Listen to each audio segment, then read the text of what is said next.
Hey everyone, I wanted to take a couple of minutes this morning to just talk to you about something I keep seeing on the web and on social media as the conversations are intensifying around our efforts to support Black Lives Matter. And I'm seeing a lot of these conversations from white folks who are surprised and shocked at something called infiltration.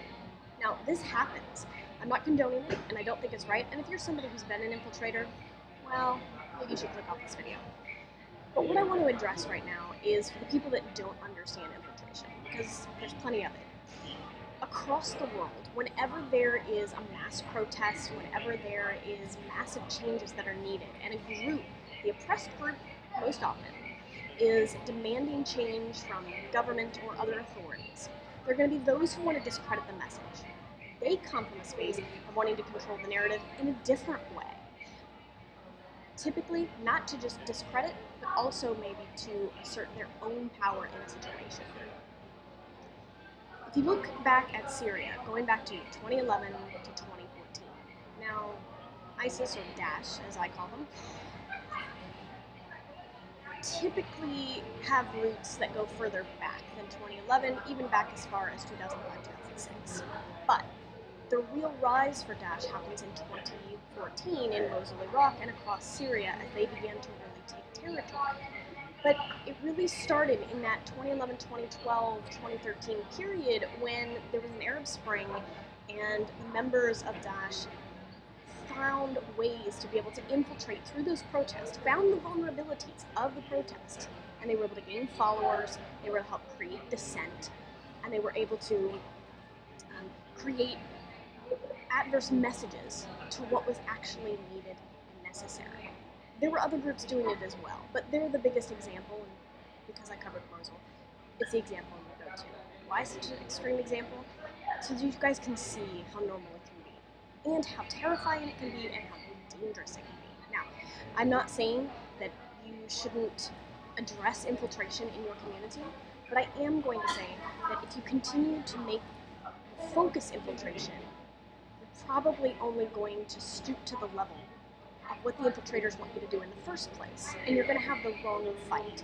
Black Lives Matter right now are out in the streets for a lot of reasons that concern disparity for our Black brothers and sisters. But the number one thing, police brutality. That's the front line message.